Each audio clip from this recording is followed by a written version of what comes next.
What you're about to see is a real-life story, taken from the files of the police racket and bunco squads, business protective associations, and similar sources all over the country. It is intended to expose the confidence game, the carefully worked-out frauds by which confidence men take more money each year from the American public than all the bank robbers and thugs with their violence. I call this case the Knockout. And in it, I'm going to take you behind the scenes and show you how carefully a confidence mob prepares and carries out its plans to separate a well-to-do victim from his money. Like other classic confidence games, this one was in effect a play, written, rehearsed, and staged expressly for the sucker, with starring roles for two men. First, meet Harvey Brewster, in confidence lingo, the Roper, and this is Clayton Carswell, called the Inside Man. Both must be competent actors able to play their parts with such conviction that not the slightest hint of suspicion is ever raised in their victim, called the Mark. But the Roper is the boy with the big job on his hands, for he arranges to meet the Mark and gain the confidence and trust that will lead the lamb blindly to slaughter. First, the right clothes, to fit the particular part the Roper is to play. In this case, the secretary to the president of a steamship line. But clothes don't make the crook any more than they do an honest man. The Roper must work in strict accordance with a rigid code of rules evolved from the experience of confidence men through the years. I don't have to tell you what to do, Harvey. You got a good grift sense. But on this job, there are some things I don't want you to do. Remember them, or you'll ruin the whole thing. Shoot. Sit down. First, once you've latched onto this Mark, don't let yourself get bored with him, no matter what kind of a square he turns out to be. Just remember that you're playing him for the 50 grand touch. That'll keep you interested. For 50 grand, I'd be bosom pal of King Tut's mummy. All right. Now be a good listener. Don't ever stop him when he's talking. Don't contradict him. If he lies and brags about himself, that's fine. He's warming up to you. You get it? Oh, I'm fascinated with everything he says. All right. And never talk politics. Nothing can break a beautiful friendship like talking politics. Switch him to women. Yeah, if you see he has an eye for him. And there's one thing more. Don't forget to stick with him. You let him out of your sight, you run the chance that he'll mention the proposition you're letting him in for to somebody who might queer the deal. Is that clear? Clear. Tell me, who am I playing for? Terry Turner. Terry Turner, the band leader? That's our boy. Brewster had a week to get ready for Terry Turner. He hired a dance musician to teach him all about the band business, to give him at least a nodding acquaintance with its instruments, to coach him in the dance band's jargon. A tedious job, but the smart Roper knows that a common interest is the most fertile ground in which to grow the bond of confidence, friendship, and trust. Now look, let's get going on some of the big names in the business. You know, the old-timers like Bick Spiderbeck and that crowd. Oh, old-timers. Well, you had Miff Mole on trombone, Don Norrie on tenor, and Frankie Trombar, Whiteman's old hot man. Now, the thing to remember about him is that he used a C melody. C melody, get it? The only one, as far as I can remember. Then you had Adrian Rollini. He played bass sax and hot chimes, you know. Libby boom, boom, boom, great, swell, mellow Rooney. Then you had Joe Venuti on hot fiddle. Well, how's it going? Great, man. This cat really gets on. Look, why don't you do this? Tomorrow, bring me in the whole business on a sheet of paper. You know, names, instruments they played, bands they played with. You know what I mean. Okay, Pops. Have it for you first thing in the morning. I got the dope on Turner. He starts the layoff after work Saturday, heads for a vacation Sunday. Driving? Train.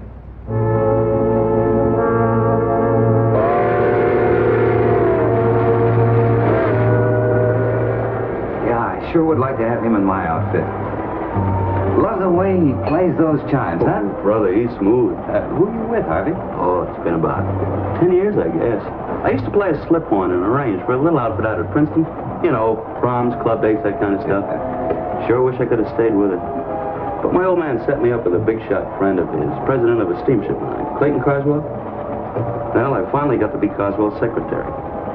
Not for long, though. Not with that old... Yeah, I know what you mean. That's why I like fronting a band. No boss but Terry Turner. Oh, he's no slave driver. It's just that I found out the old goat's pulling something I just can't stomach. No, sir, I'm quitting next Tuesday night after the next fight. Tuesday night? You got him scheduled? No, no. No, this is boxing. Oh.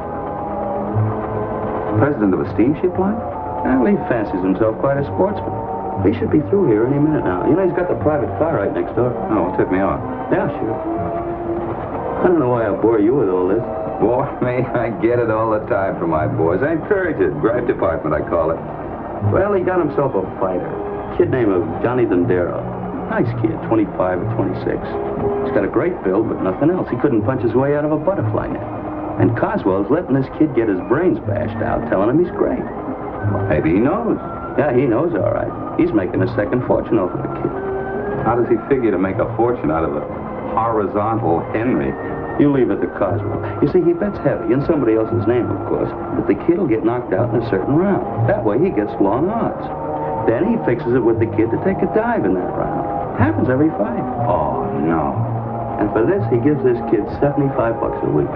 How's that for a sportsman? And he's a nice kid, too. 6 months, he'll wind up drooling and selling pencils out of a wheelchair. Hey, this fight Tuesday night, is that fixed? Oh, sure.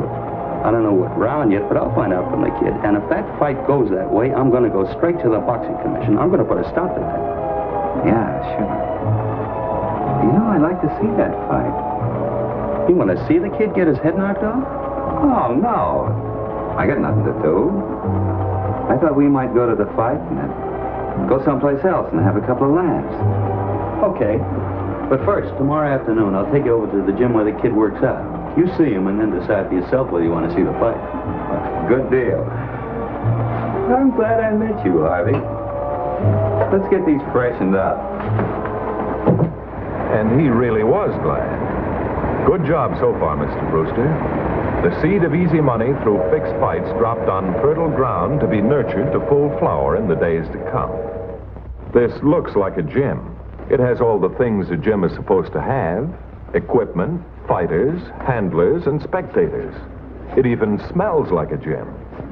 And these men look like they're working out conscientiously in preparation for Johnny Dondero's next fight, with Johnny living up to Brewster's description of him.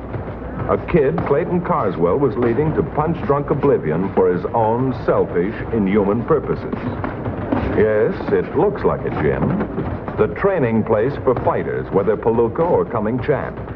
But it's all as phony as a con man's word. A show put on strictly for the benefit of a coming chump. Hey, that's Coswell now.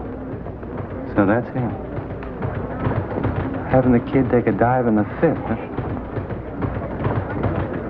Nice work, champ. Just keep that left up a little more. Sure thing, Mr. Coswell. Now go get yourself a shower. Right, see you later. Come on, I'll introduce you. Well, Mr. Carswell, I'd like you to meet a friend of mine, Terry Turner. You know, the orchestra leader. I'm afraid I don't. All the arrangements made for tomorrow night? Yes, sir. I'll take care of the weighing. You won't have to be there. Yes, sir. See what I mean? Real nice guy. Yeah, a real doll. Hey, Harvey, something's been bothering me. Yeah. Sure hope Coswell doesn't find out I'm onto his little gag. No, I mean, Coswell tells this kid that he's real champ material, and the kid believes it. Yet he loses every fight. The way you said? Oh, is he slug nutty already? Why should the kid... Why should the kid? I'll tell you why. Because Coswell's got the Indian sign on the poo-poo. He keeps telling him that's the smart way to do it. Oh, no, that doesn't figure. Oh, it doesn't Harvey. figure, huh? Look, these fights, they're all practice fights, right? Yeah. And the kid's supposed to be real good, right? Yeah, that's right. Well, here's the pitch. Keep the kid's real power under wraps. You know, keep fighting him at smokers and keep it out of the papers. Then, one of these days, Coswell keeps telling him, he's going to use his influence to get him a real fight. A big one with the challenger. This time, the kid really opens up.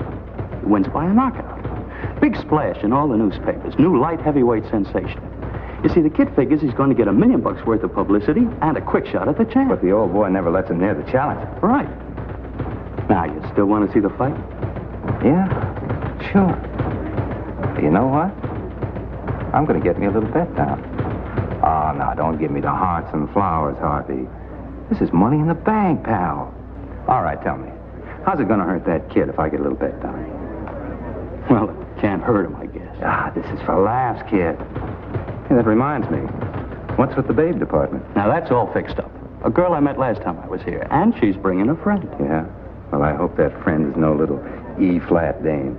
I like 'em tall, tender, and slender. Now, how did I know that, Terry? You know, I must read your mind. Terry Turner's bet was down. Not with the local bookie, of course. He'd have told Turner there was no such fight. Harvey Brewster placed the bet for him with, someone who could be trusted to keep his mouth shut. Well, at least we could listen to it on the radio. Oh, this is a lot of nonsense, Harvey. Acting like the kid was your brother or something. A fight's a fight. All right, I'll go take a walk. You can listen to it. No, stick around. Well, what about the dames we were supposed to take? What'd you do about them? Oh, I told them to come up in about half an hour. Well, at least that's something to look forward to. I got a little bet down on the fight. It's on the air. I can't listen to it. Okay, if you feel that bad about it. There you are. Thanks, Harvey. It's only for 5 rounds. I hope. Well, here we go for round 2, fans. It's been a pretty even fight so far, this 10-round battle between Johnny Dondero and Dave Monahan.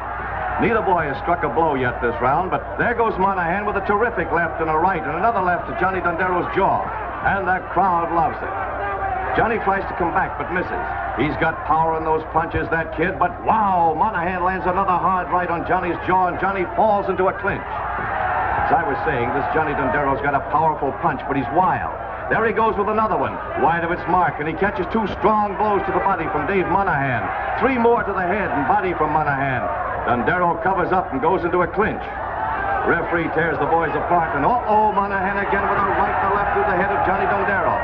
Another hard right and a left by Monahan, but Dondero stays on his feet. Johnny's not much of a fighter, ladies and gentlemen, but I'll say this for him, he sure can take it. Another left by Monahan as the bell ends round 2 in this fight coming to you from the Veterans Memorial Stadium. Direct from Veterans Memorial Stadium. That's somewhat of an exaggeration, Mr. Fight Announcer. To be absolutely truthful, you should have said, coming to you from the next room. Recorded with sound effects and crowd noises, especially for this occasion. And there's the bell for round number 5, ladies and gentlemen. The boys stand in the center of the ring trading punches. Monahan getting the better of the exchange as usual. If I may venture an opinion here, fans, I'd say that Monahan has given up hope of knocking out Dondero in this fight, even though there are 5 more rounds to go. But you can't say Monahan stopped trying. No, sir. Wait. Dondero's down. The punch came so fast I hardly saw it. But Monahan caught Johnny off guard. 5, 6, 7, 8, 9, and Monahan's the winner! How do you like that? Round number 5. Boy, oh boy, can you call him. You know what odds I got? I'd rather not talk about it, Terry. 15-1. Hey, how often does this kid fight? You should excuse the expression. Oh, I don't know, once, twice a week. It depends. Why? Why? Maybe you're right. What's the difference? He could fight once a month and we'd still make a fortune. Now, all you have to do is find out Terry. what... I told you before I was quitting Coswell after this fight, and I did it. I'm through with him. You quit? Are you crazy? I'd be crazy to stay with him. No, listen, Harvey. When you talked to Carswell, it wasn't final, was it? I mean, you can still go back to him. Terry, I said I'm through. Yeah, but what did Carswell say exactly? Well, he didn't know just why I was quitting, so he just said, if it's more money you want, come and see me tomorrow. Harvey, boy, we're back in business. Shake the hand that shook the hand. Hey, the girls? Now, look, no word about this while they're around. Who wants to talk about business? This is strictly for laughs. And they're all on me. Okay. Come on in, girls. Hello. Hello, Becky, Millicent. How are you? Girls, this is Terry Turner. Terry, this is Millicent. Slender, tender, and tall. How are you? Hello, Vicky? Terry. How do you Hello. do? Vicky.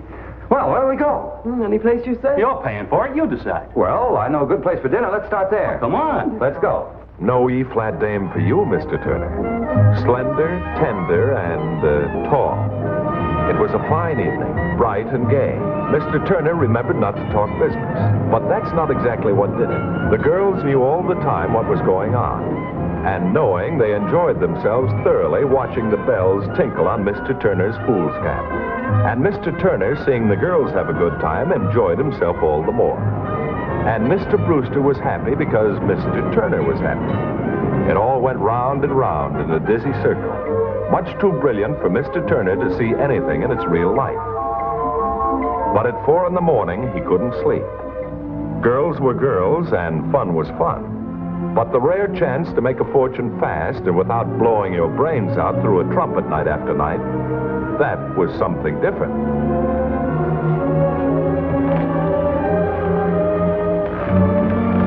Harvey. Hey, Harvey.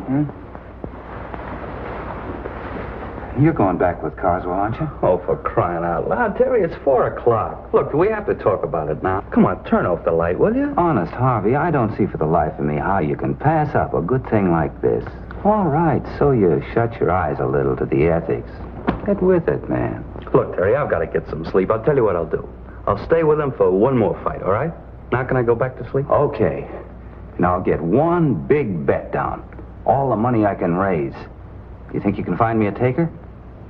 Well, I'd have to spread it around. How much? 50,000. Oh, no, Terry. I was going to build my folks a home for 50 grand. I'll get my hands on that dough. Brother, they'll have a home for 150 grand. I'll hop up to Chicago, get the money, and be back as soon as I can.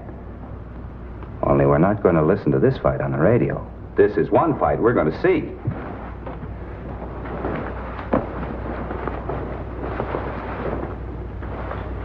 Love that Harvey Brewster.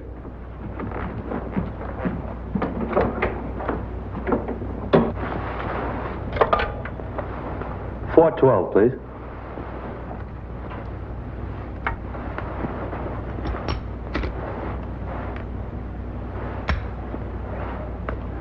Hello, Clayton? Yeah, I know what time it is. Will you listen? The sucker just went back home to get 50 grand. Yeah, that's right. But look, he doesn't want to listen to this one on the radio. He wants to see it. Now, can you set him up for the whole treatment? Oh, that's great. Fine. Okay, sweetheart, sleep fast. You couldn't blame Terry Turner for thinking it was the real thing. The place was packed with anybody Clayton Carswell and Brewster and their Confederates could pick up. Want to see a free fight, mister? That's all it took to fill the house. Yes, quite a show for a complete phony, but worth it. The hot lights were shining on $50,000 worth of loot.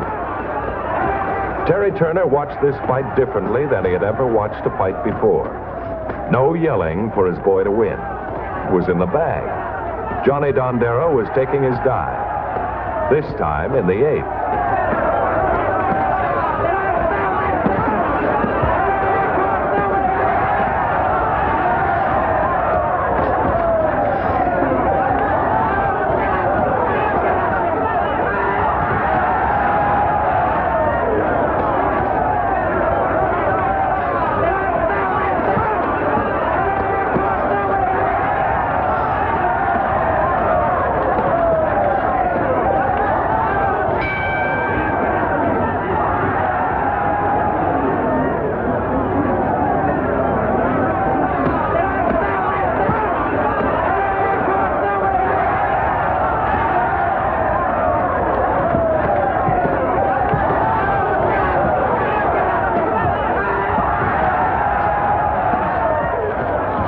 Dumb kid.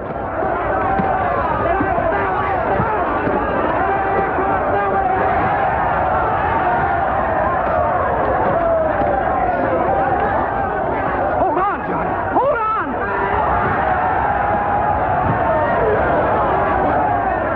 Two, three, four.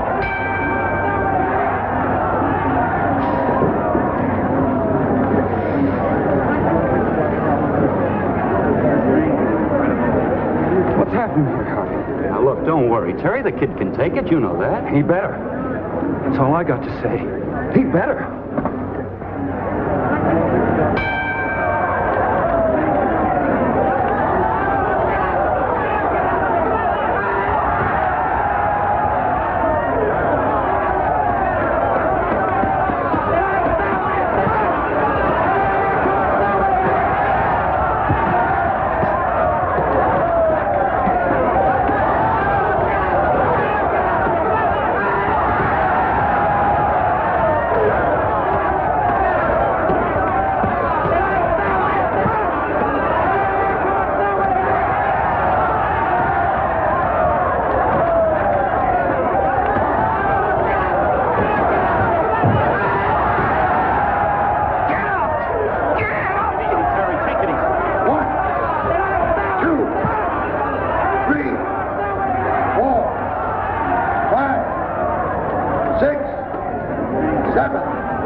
What happened? I don't know, Terry. Something must have gone wrong. Are you sure you didn't make a mistake? Telling me it was the 8th? No, I swear. Look, I told you something went wrong. There's the doctor. This man is in a very serious condition. Better send for an ambulance right away. Where's Carswell? I'll kill him. Now, wait a minute, Terry. It's not his fault. He lost money on the fight, too. Not what I lost. Every cent I'd saved, the house I was going to build. I know, Terry. It's tough. But what's the point in seeing Carswell about it? What's the point? If it hadn't been for him and his dirty tricks, I'd never been mixed up in this. I'm worth the boxing commission. Now, wait a minute, Terry. You go to the boxing commission, you're going to get me in a jam, too. Now, look, let's do it this way. You go on up to the hotel room. I'll bring Carswell over, and, well, he's a pretty smart cookie. Maybe he'll think of something. Now, come on. This is an outrage. The idea of you telling me that I'd be mixed up in a crooked fight. A fine example of a sportsman I'd be doing a thing like that. And you, how could you think up such a lie? Telling this man a fantastic story that could only come from a sick mind. You're through, Brewster. And that won't be the end of it. Wait a minute, you. If you think I'm falling for a phony line like that, you're crazy. I'm going to the boxing commission the first thing in the morning.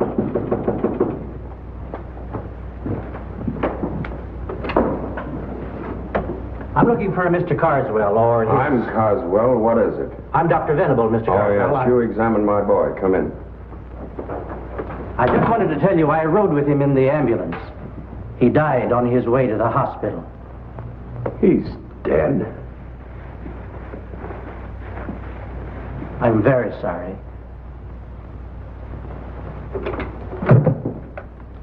The boy's dead.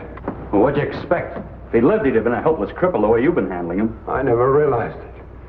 I never realized it. Oh, I shouldn't have done it. It's a little late to think of that. Well, the boy's dead. You made a lot of money out of him. Go on out and spend it. Have yourself some fun. You're paying me back the money I lost. Every cent. You hear? All right, you'll get it. Come on, Terry. Let's go out and get some fresh air. I'll go to the boxing commission with you in the morning. Wait. I'll go to jail. We'll all go to jail. We've got to think. A man's been killed. Killed? That's right. That's manslaughter. Yeah, I'm getting out of here. You can do what you want. I had no part of this.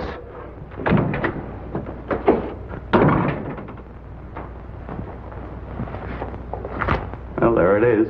50,000. You were great, Harvey. Perfect. Now, say something nice about my performance, huh? Well, you were a little corny when the doctor got here, but you'll improve, Clayton. You'll improve. Well, that was it. It worked without a hitch. Of course, Johnny Dondero wasn't dead, but the job was so well done that it left Terry Turner too scared to show his face on a bandstand for months. But he did finally go to the boxing commission to get it off his chest, and the commissioner phoned me. Turner swallowed his pride and gave us the evidence that we needed to send the whole mob to jail. As long as there are two people, confidence games will go on and on. Well, I hope I've been able to give you some idea of how the con man operates in actual cases. The fact is, you'll find con men almost any place. From the scrubbiest parts of town all the way up to the playgrounds of the social set. And in each case, they manage to fit right into the background they're working against. And when you tell a sucker that he's been swindled, most of the time he won't even believe it. But finally, when the truth does sink in, he says, "But how was I to know he didn't look like a con man?" Well, they never do. Or they wouldn't be in the business very long. Now, can you tell a con man when you see one? Is there any way? No, because he looks just like anybody else. The con man uses only what nature gave him. His brain, charm, an ingratiating manner, and an understanding of human nature that would do justice to a professor of psychology, believe me. Let's face the facts. No one's going to give you something for nothing. Investigate before you invest. Don't be a sucker for these criminals who are so confident they can fool anyone. even you. See Hit Squad next week, same time, same station.